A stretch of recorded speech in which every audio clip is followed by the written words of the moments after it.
Aminin na natin, nagbabanggaan si Marcos at si Duterte pinaparatangan niya si Marcos na bangag. Kaya meron tayong mga mandatory drug testing na ganyan. Sawang-sawa ng taong bayan sa bangayan ng Marcos at Duterte. Pag-usapan niyo yung tunay na issue sa kahirapan, hindi yung mga droga-droga na yan. Si Attorney Vic ang proof kung bakit ang droga ay may kinalaman sa bangayan Marcos at Duterte. Nung panahon na siya ay pro-Marcos, siya ay drug test ang kanyang pinapalandakan na negative si Marcos. Ngayon na siya ay pro-Duterte, gusto niya ngayon i-testing si Marcos ng hair follicle test. At gusto niya ngayon nag-drug testing. Ang tanong ng bayan, sinusuportahan mo ba o hindi ang panukalang dapat dumaan sa mandatory random drug testing ang mga elected at appointed official ng gobyerno? Dalawang abogado naman ang magtatapatan, sina Attorney Vic Rodriguez at Attorney Luke Espiritu. Ako po ay sang-ayon na sa mandatory drug testing sa lahat ng elected and appointed officials sa gobyerno bilang pagtugon sa Article 11, Section 1 of our Constitution that public office is a public trust at dapat lahat ay may accountable sa ating mamamayang Pilipino.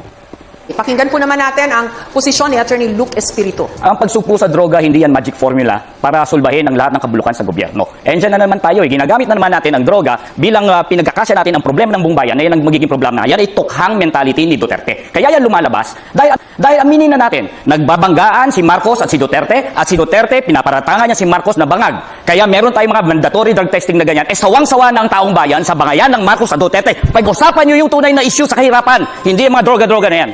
May sagot ho ba kayo doon? Kinakailangan malinaw sa atin. Bakit ang mga security guard bago ma-hire sa trabaho kinakailangan sumailalim sa drug testing? Ang pagiging opisyal ng gobyerno, ikaw ay humihipo ng pera ng mamamayang Pilipino. Higit na mataas dapat ang standard natin sa mga naglilingkod sa gobyerno. Attorney Espiritu? Bakit hindi tayo magkaroon ng competency test, integrity test, honesty test, at mahigit sa lahat, pro-masa test?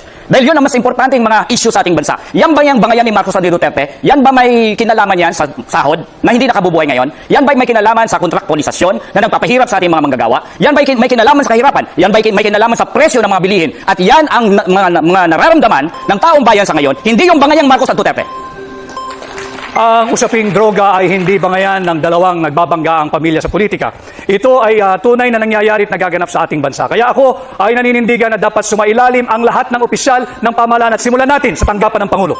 Nung kayo po ay nasa Malacanang, Attorney Rodriguez, mawalang galang na po, nagpa-drug test po si President BBM nung siya po ay na-put under question dito ho sa isyung ito. And there were people questioning the veracity ng kanyang drug test results.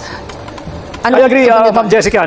Subalit, kaunting pagtatama lamang. Yung drug test na ipinakita, that was during the campaign period, sometime November of 2021. Noon namin ipinakita yung negative drug test. Subalit, nagpapatuloy yung issue ng paggamit ng droga ng mga matataas na opisyal ng ating pamahalaan. Para matapos na ang istoryang ito sapagkat ito'y interes ng lahat ng Pilipino. Sumailalim na sa isang open, fair, transparent, and credible hair follicle drug test ang lahat. Yung bang drug test po ni President BBM noon, hindi po hair follicle test yon? Hindi ito hair follicle test. Okay, now you want him to undergo that test. Para matapos na yung usapin kung sino ba talaga ang gumagamit ng droga. Kinakailangan pagbigyan natin, again, ulitin ko, public office is a public trust. Malinaw yan sa ating saligang batas, Article 11, Section 1. At karapatan ng bawat Pilipino, lalo na ng mga kabataan, malaman kung tayo ba'y pinamumunuan ng isang taong may tamang pag-iisip. Gusto niyo po mag-react doon, Attorney Espiritu?